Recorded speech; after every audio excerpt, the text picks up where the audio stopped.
Welcome to Sideline Sanity with me, Michele Tafoya, sponsored by Legacy Precious Metals. There has never been a better time to invest in precious metals. Go to legacypminvestments.com, legacypminvestments.com. Coming up, author Matthew Betley. You're going to want to get to know this guy. For nearly 3 decades, she's reported the action from the sidelines. She started very young. She's covered the NBA, NFL, Olympics, and the college football and basketball national championships. And now, during these insane times in our world, Michele Tafoya thinks we need a serious dose of sanity. This is Sideline Sanity with your host, one of the sanest people on planet Earth, Michele Tafoya. Well, this is a place for sanity. It's a sane sanctuary, if you will. And I like to have guests on that I think are particularly sane and smart. And that's why we're having on Matthew Betley, but he's given me permission to call him Matt. You're much more of a Matt than a Matthew, you say? What's the difference between a Matt and a Matthew? I think a Matthew is a very intellectual, kind of soft-spoken, and I'm kind of the opposite of that. I'm the alpha male, former Marine, very visceral, very aggressive Matt version of that. My brother's name is Matthew. We've always called him Matt. He's always gone by Matt. And his wife likes to call him Matthew. She's sort of the intellectual. So I think there's something to that. But he's Matt to me. So, but your book is under the name of Matthew Betley. This is your latest. It's The Neighborhood. We're going to get into it in a little bit. I read the whole thing, the cover to cover. I actually left my first copy on a plane and had you send me another one because I was getting right into the thick of it. And I'm like, oh no, where's my book? So well, we'll get into that. You got as a result, you got a hardcover out of it. I do. Did you sign it though? I don't think you did. I don't think I had a chance to sign that one, but I can remedy that. No, that's okay. I getting to know you is better than having you sign it, and we've sort of gotten to know each other over Twitter. And you sent me. There's so much to you. I almost don't know where to start. But let's start with that U.S. Marine Corps logo that we see behind you, along with a couple of American flags. You're a former Marine. Do you say former Marine or once a Marine, always a Marine? So you don't say that? It's once a Marine, always a Marine. And up until a couple of years ago, it was a former Marine. In my case, I was a former Marine officer. Now, You can be described actually as an ex-Marine if you were dishonorably charged, like that Marine who actually shot up that country nightclub several years ago in California. I actually wrote a column about that. So when you're dishonorably charged, you're an ex-Marine. But what they did was they changed the guidance within the last year or so. I didn't even know about it. I was still referring to myself as a former Marine, but it's now we're just all Marines. The only problem is I still work out every day. I wear my hair short. So when I say Marine, I think people think I'm still active duty, and I'm not. Okay. I'm so glad we spelled that out for everyone. So you're I'm a sure Marine. I probably just confused somebody even more. Well, that's okay. They'll figure it out. So not an active Marine, but always a Marine. I love it. What made you enlist? So I actually had graduated from college. I went to Miami University of Ohio back when we were still the Redskins before the political correctness movement, and we changed our name to Red Hawks. I was looking at top 10 law schools, and I had a life-changing event occur where I was in a movie theater, and out of 400 people, I'm the only person who stopped somebody from getting beaten up by a much younger person. And it literally changed. It's a much longer story, and it changed my entire fundamental outlook, because as people were cheering me to go help this guy, all I thought was, what are you people doing? You're just sitting here watching me go help this guy. In my defense, at the time, I had actually just won a state title in martial arts, so I thought I could defend myself. Yeah. But I didn't have to throw a punch or do anything. I just slid between the two and kind of stopped it. But it made me, at that moment, realize I wanted to do something much more proactive than go to law school. And the best part about that was I was actually the captain of our mock trial team in college, and we placed 11th in the country, actually argued at Hamlin Law School in front of the Minnesota Supreme Court. The following year after I graduated, Miami went on to win a national championship in mock trial. And when I went back to speak to the entire Naval ROTC group of cadets, they actually now have a bunch of mock trial classrooms at Miami in Ohio. And my professor was still the coach, and he said they still talk about us, which was kind of cool. Oh, that's really cool. When you argued in front of the Minnesota State Supreme Court, was Alan Page one of the justices? I have no idea. This was literally It was 1994. Yeah, so it's probably a blur. Anyway, It was I a think. blur. I remember going to the Mall of America, and I remember almost getting into a fist fight with the team from the Citadel. Oh, so it can get physical, these debates. Yes, I was taunting them, and one of them didn't appreciate it. We've been talking for 10 minutes, and I'm already not surprised that you were taunting them. So I think your personality speaks for itself. So it's a long way, though, from a fight in a movie theater where you saw an opportunity to help someone and do something a little bit bigger. It's a long way from law school ambitions to the Marines. I mean, I don't know. Am I overstretching that, or what made you think Marines? So, I wanted to pick the hardest service I could. Everything I knew about the Marine Corps screamed excellence. They strive for excellence. No kidding, the next day I called the recruiter out of Columbus, Ohio, because I lived in Cincinnati at the time, and and the recruiter drove down. We met at a Fridays. And no kidding, I think then he had another meeting with my mom to explain this, even though I was 26 at the time or 27, but she obviously wanted to know what was I thinking. Yeah. And I literally signed paperwork. And then the fall of 99, I was off to officer candidate school at Quantico, Virginia. So much comes to there's just image that comes to mind when you say Quantico. I don't know. Quantico, it's so. Well, you've got military. the FBI Academy there. You have the DEA.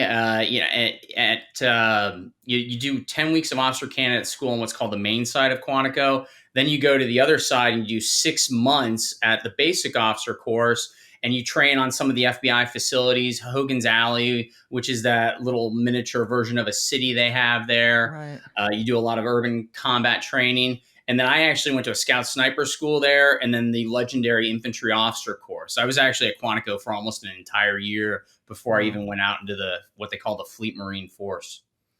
Well, before I forget you to say this, thank you for your service. Thank you. I would say that to anyone who has served, unless I guess they're dishonorably discharged. But I thank you, because it takes a lot of courage and a lot of selflessness to go do that. And we don't have enough of that right now.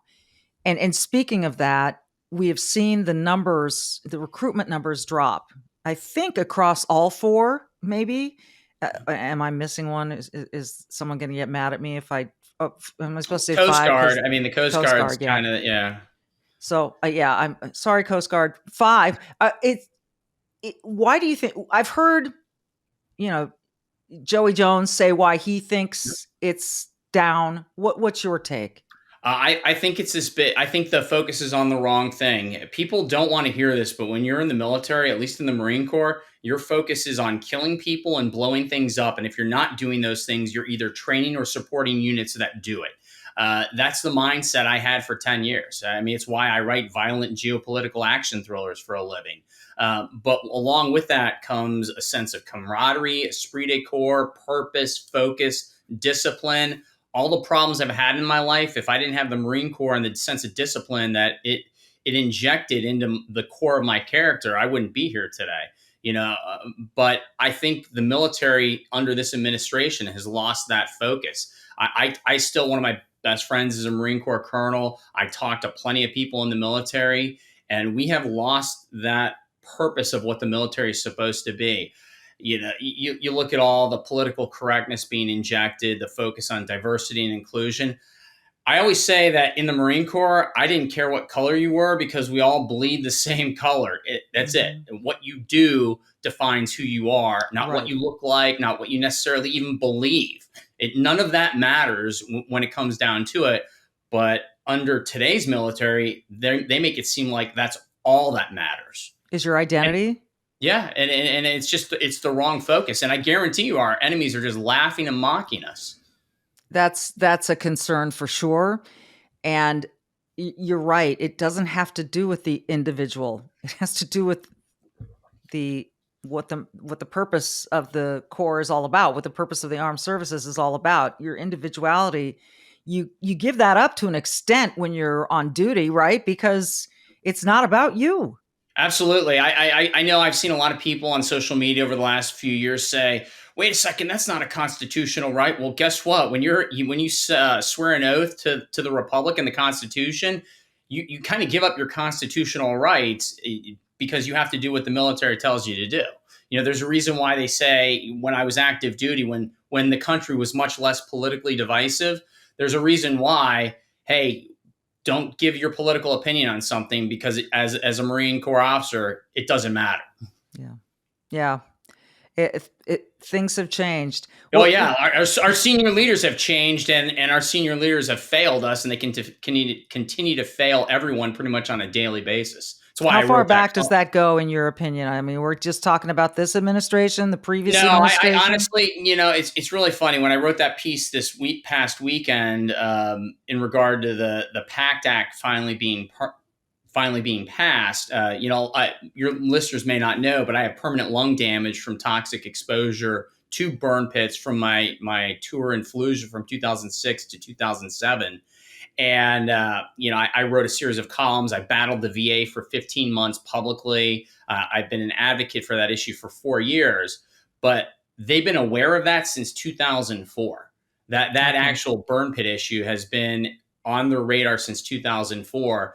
And I'd say it goes back to even the Bush administration, especially when you look in hindsight at the fact that we didn't even need to be there.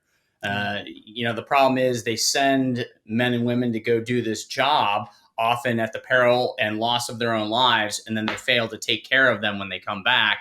And then it takes a celebrity to actually get something done, which to me, I'm grateful for Jon Stewart for stepping up. He has a track record of doing that after 9/11, but it shouldn't be that way. It shouldn't take him. Yes, it shouldn't take him to do it. Right. You know what? I want to dig into that deeper when we come back from this short break, because you did write the piece. You did have things to say about Jon Stewart that you are grateful. It's a really good piece, and I want to draw people's attention to it. So we'll do that when we come back.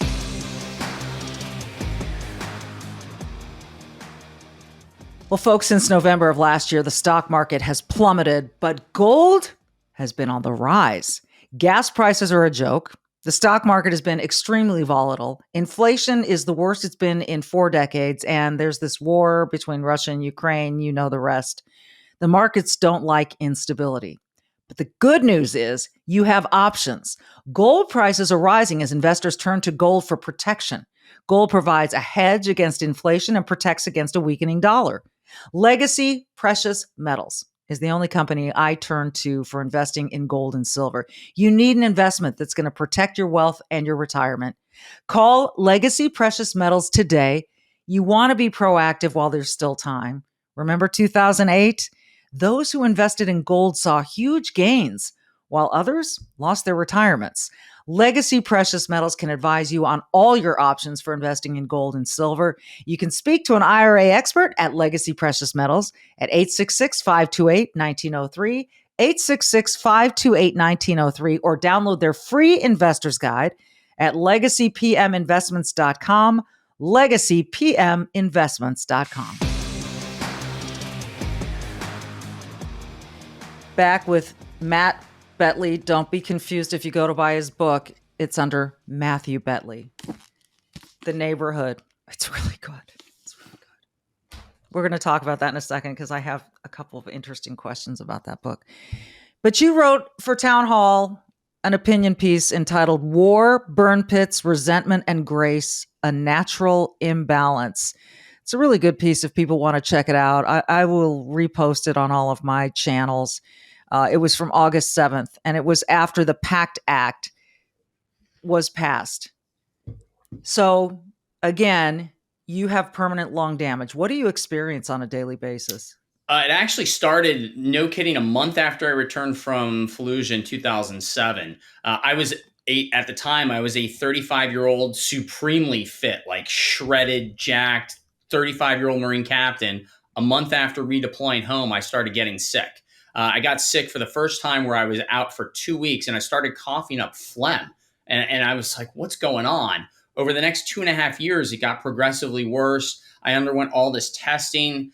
I actually got out of the Marine Corps in 2009, but then it took a full year later for the VA to realize, hey, you suffered permanent lung damage to whatever you were exposed. And it was a VA pulmonologist who actually made that diagnosis, ironically, on 10 November 2010, which is the Marine Corps birthday. But because it was done a full year after I separated from the service, I wasn't eligible for a medical retirement, of course. I applied for a disability claim. And like every other Marine, I had, shoulder wear and tear, knee wear and tear. You get a percentage. And as the years went on, what happens is when you get a cold, you're out for a few days, right? When I get a cold, it has a chance. It's like Russian roulette. All of a sudden, it triggers this horrible reactive airway disease where I'm coughing uncontrollably. I can't talk. I have to take multiple inhalers, multiple antibiotics, and I'm basically out of commission for weeks on end. Just in the last year, I've actually had COVID twice, Delta in the fall, and of course, I was vaccinated because I'm high risk. That was my personal choice, Right. just given my medical circumstances. I was vaccinated, boosted, but I ended up getting COVID Delta in December or September, and then 3 months later, I got Omicron. Omicron for me was nothing, but Delta laid me out for 45 days. Oh my And then goodness. it's all worse because of this condition. Yeah. Hmm. So it's something I can live. I can live with. It could be much worse. I have friends who didn't come home. I have friends who lost limbs. And when people look at me, because I still work out every day, I'm a runner, I'm a really fit guy. So people look at me and go, well, how's that guy disabled? Yeah. Well, talk to me if I can even talk when I'm sick, and you'll be like, "Oh wow, that guy's a mess." I'm like, "Yeah." Uh, So, it, so, that, so I've been. It's been ongoing for that long. and so you see John Stewart step forward and start to become the voice of this, much as he did with the 9/11 cancer. The people who were exposed to all that mess at Ground Zero. What did you make of again? You referenced this earlier, but the fact that he felt a need, and that's what it took to get the attention. Well, so when I battled the VA, it was in 2017 to 2018, and I wrote another series of national columns at both Town Hall and National Review about how I was battling the VA, because what I realized was that my lung damage of all the things wasn't actually covered in my disability claim. So I had to go through, and the ironic part, and this is why it was awful, is every month for almost a year, I would talk to a different person at the VA. They would give me very clear instructions. I would follow them like a good Marine to the letter. And then a month later, I would be told that what I had done was wrong and then I had to do something else. So that's why I started writing national columns about it, because I have the platform. Because if I was going through this with the resources I have, I thought about the 200,000 other veterans who had signed up to the burn pit registry at the time who probably didn't have the resources I did. And so that's why I chronicled it. I went on Fox News in 2018, up on Dana Perino's show when she had the afternoon show. And then I talk about it in every interview. And I was working with the Burn Pits 360 advocacy group. When they saw me on TV, they reached out to me. And so I knew that they were going to recruit Jon Stewart like last year.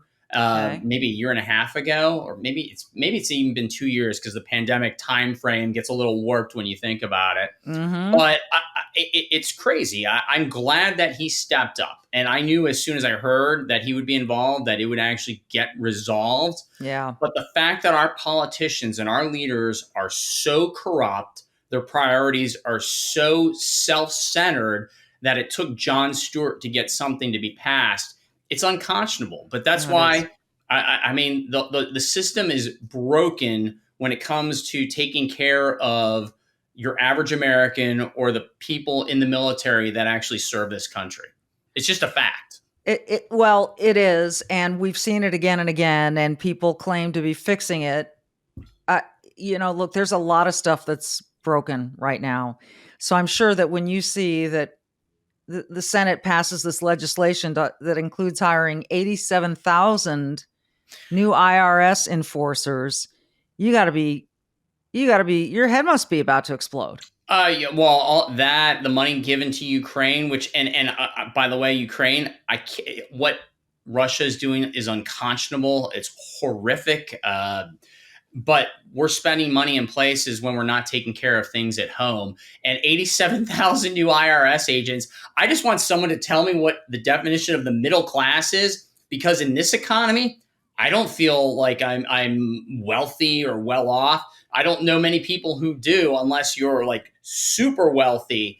But even then, I can't wait to see what these 87,000 new IRS agents are going to do. Are they just going to harass small business owners? Are they going to harass people that have a different political ideology? It seems like an utter waste of time and money. But then again, our government is often just engaged solely in fraud, waste, and abuse. And there's never accountability for it. That's the worst part. And that really drives people crazy. And so if anyone wants to know, or really, I think, understand why certain people, as many people that hate Trump, there are just as many, obviously we've seen it in the polls, that love him. And I think that's why, because he has shown he can fix some things. And he's so totally, utterly an outsider with a different approach that I'm starting to wonder if DC is afraid of someone coming in and ruining the game. And that's why I supported him when he ran in 2016, because I despise the politicians in DC so thoroughly. And I knew they would hate him more than anything, and he would disrupt their little game that they have going. And that's on both sides of the aisle. It doesn't matter it really doesn't. I mean, the system is broken no matter what, but right now, obviously, the Democrats are in power. So it's obviously lopsided.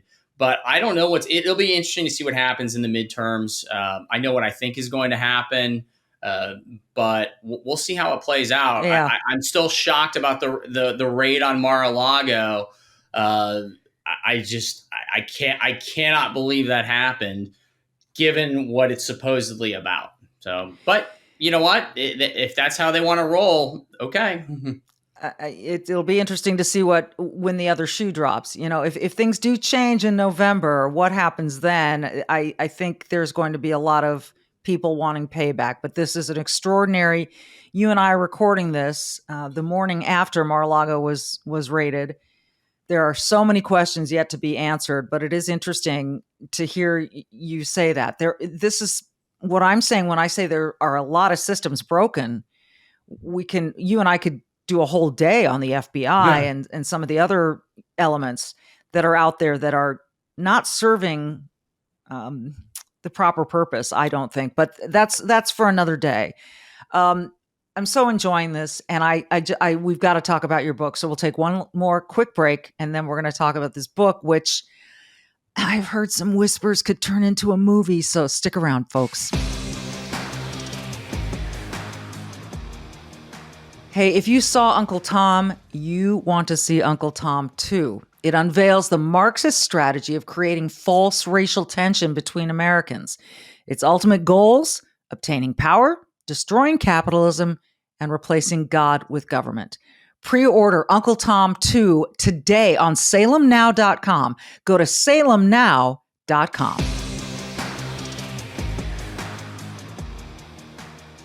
Matthew Betley, Matt, is my guest. Again, the book and all of his books, Matthew Betley is the author. This one's The Neighborhood. This is your most recent. Forgive me, how many have you written? This is actually the 5th full-length novel, and I wrote a novella that I released during the pandemic, which is an origin story for a fan-favorite character from my Logan West series. So this is so interesting. You write well. How did you go from being, not to say that Marines can't write. Obviously, you can. I can Where count. did you get I got this? 10 fingers, so hey. You do. That's true. But where did this love of storytelling come from? You're going to love this. And this is a 100% true story. So my readers and followers, they know I'm a recovering alcoholic, 13 and a half years sober. God bless you, At the man. time, I got sober. 6 months after I got sober, I was on vacation with now my wife, and I was reading this boring international best-selling spy thriller that had been recommended by Stephen King in Entertainment Weekly. And I was reading this, and the protagonist was so fundamentally inept and tactically incompetent that I turned to my wife at the end of the book and I said, "This dude should be dead. Like right now, this guy should be dead. He's horrible. I want him to actually get shot." And I got viscerally angry, and I obsessed about it. And I turned to my wife and I said, "I could do a better job than this." Now, I have no background in creative writing. I have no fine masters in fine arts or anything like that. So I obsessed about it for a year. And then a year later, I sat down and I literally started typing Overwatch, my first book, that ultimately came out in 2016 and was a Military Times top 10 and nominated for the best thriller of 2016. That's remarkable. How did you? People who get published know how difficult it is to get published. So how did you find a publisher? So here's what happened. At that point, no one knew who you were. No one knew who I was. I actually bought a book called Jeff Herman's Guide to Publishers, Editors, and Agents, and it was the 2012 version. And I went and I submitted. So first I wrote the book. It took me 18 months, 8 days. I got a little leather journal that I actually don't use notes. I don't have notes or outlines for any of the books or screenplays that I've written. And so I have this journal that I've owned since 2010. It just kind of sits here almost more as a memento. But what I did was first I shared it with a couple people that I trusted, including a New York Times bestselling author who said, "Matt, okay, you actually have some talent and you need to pursue this." So once the book I thought was in the final draft form, I sent it out to 92 literary agencies. I got rejections from people that I now know personally in the business who didn't know me then. And it was number 83, this retired woman in Florida who had written a best-selling nonfiction book in like the 70s, who said, "I can't believe you're not represented, and we want this book." So that took 15 months, and then it took her another 12 months to get my first multi-book deal with Simon & Schuster, and I just happened to land with the legendary author Vince Flynn's editor, who also publishes Jack Carr and Brad Thor, like right out of the gate. Vince Flynn was a friend of mine, so that's an interesting connection. He is Vince. I've met so many of his fans at my book tour events in previous years.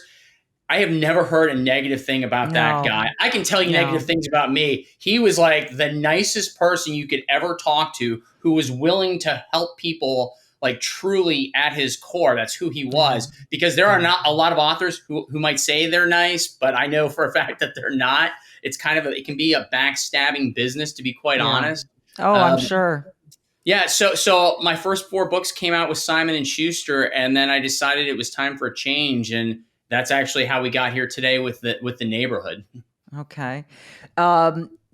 It is a thriller. The protagonist is almost too good to be true. Is he based on you? No, he is not. If you ever read the Logan West series, I actually split my personality down, and I gave half of it to Logan West, and then the sarcastic, natural, daily self to John Quick. But Zach Chambers, I wanted to create, so for people who don't know, the Neighborhood is about a gated community 40 miles west of D.C. that comes under siege in the middle of the night by an assault force looking for something. They cut the neighborhood off from the outside world, and you could do it theoretically. And I did. That's what was going through my mind, Matt. The whole time I was reading, I was thinking, this could probably happen. It could. It could realistically happen, especially for a secluded neighborhood that far out in suburbia, like rural suburbia. Right. They'd be able to do it for a few hours, I think. Absolutely. And how I got so the assault force is looking for something. And then it turns into a super modern take on a spy thriller with atypical characters. You got this 17-year-old female track star, a suburban dad, Zach Chambers, who's more than a suburban dad. And then it turns into a fight for survival as to how do they get out of this horrible situation in which they find themselves. Real quick, the idea for this story, every year, I live in a pretty nice neighborhood. We have what's called, the local fire departments, they send the fire trucks in, and somebody's dressed up as Santa, and they collect toys. Yeah. And so while I was standing there a couple of years ago, I literally, like a good thriller writer, thought to myself and said, what if these guys were bad guys and they wanted to take all of us hostage? What would we do? And what would I do? And I'd be like, because all my guns are at home. What would I do? And that's literally the idea for the book. That is crazy. That is, Yeah. you have an interesting brain in your head. And I think we all know that by now in this short time we've had together. I have one critical question about this book. There is a character named Brandon. Was that name purposeful? Because one sentence in the book, I've memorized it. It goes like this: "Let's go, Brandon."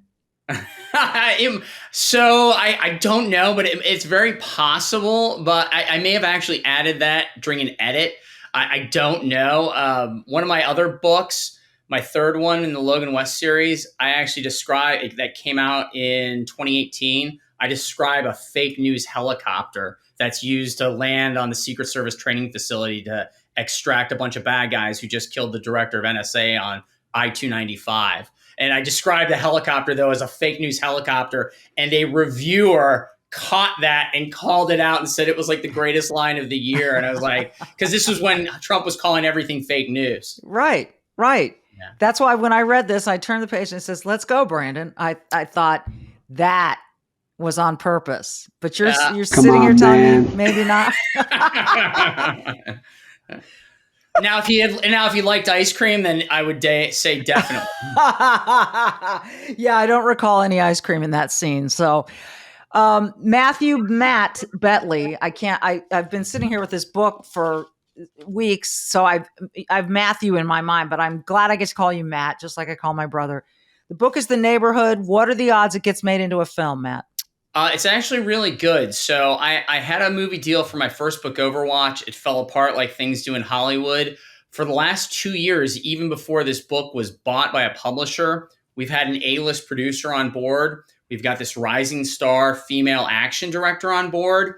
We also had this major screenwriter on board. We lost her a few months ago, and they asked this guy to actually write the screenplay adaptation.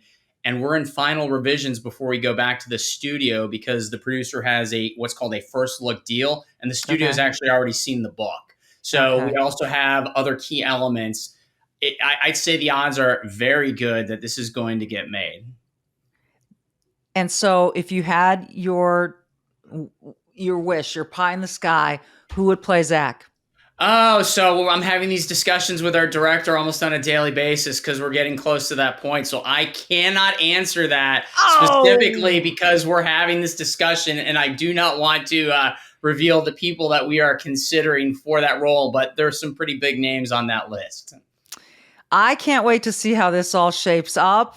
Neither can I. Yeah, I bet. So when you're ready to break that news, will you come back here and talk to us? Oh, I'd love to. Absolutely. That would be great. Matt Betley. The book is The Neighborhood. I'll show it to people once again. It's a worthwhile read. It's a lot of fun. And especially if it comes out in film form, it'll be good that you have read it. So again, thank you for your service. Congratulations on being a recovering alcoholic. Best of luck with your lung, man. You are a multifaceted guy. We could have talked for hours. And so we'll just have to have you back. Sounds great. Thanks, Michele. I appreciate it. Thanks, Matt. This has been Sideline Sanity. I'm Michele Tafoya. Be brave, do good, and get yourself a copy of The Neighborhood.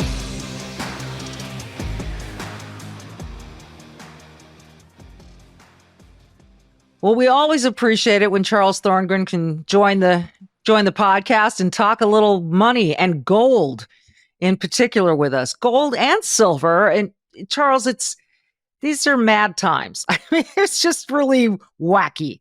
And anyone who's watching the stock market is probably asking themselves, what do I do? I don't know, I don't know how to ride this roller coaster with everyone. And so obviously you recommend investing in precious metals. What's the first step that someone should take in learning about what precious metals can do for them? The first step, give us a call, right? We're going to show you what options there are available. That's what Legacy is about, is showing you options and educating everyone. The important thing to know is that we don't invest in gold and silver because it's pretty or because it's unique. those things are true, but we do it because it has the history of being the true diversity for someone's portfolio. It's the insurance policy against everyone's retirement and their savings. So this is why we look at gold and silver specifically. It's the currency that was always meant to be, right? It is not a fiat currency. There's no inflationary effect on it. Gold and silver are going to be worth what they're worth. The thing that changes with everything is the amount of dollars it takes to buy that gold and silver and the amount of dollars you get for owning that gold and silver. That's the big key. And this is what people don't understand about it typically, is that it is not the stock market and it is not the dollar. It's an investment that is counter to both of those. So it gives you true diversity and balance is what everyone's looking for right now. They just don't know it. As Yeah. inflation gets higher, this is where gold and silver come in. Someone is saying, okay, I want to do this, but I want to choose one or the other. When they Right. call you and ask you these questions, when would you recommend gold and when would you recommend silver? That's a great question. And what a lot of people wind up doing is actually doing a little of both, because that's possible, right? But it's going to depend on your specific investment parameters. And that's one of the things we're going to do, that we're different from your typical stockbroker, because we're not going to say, this is what all my customers are doing, because that's not what's important. What's important is what matters to you and your portfolio. When is your retirement coming up? What are you looking to accomplish, right? What are your risks? What are your safety features that you need? So there's a lot that goes into it. And what we do here is talk with you, right?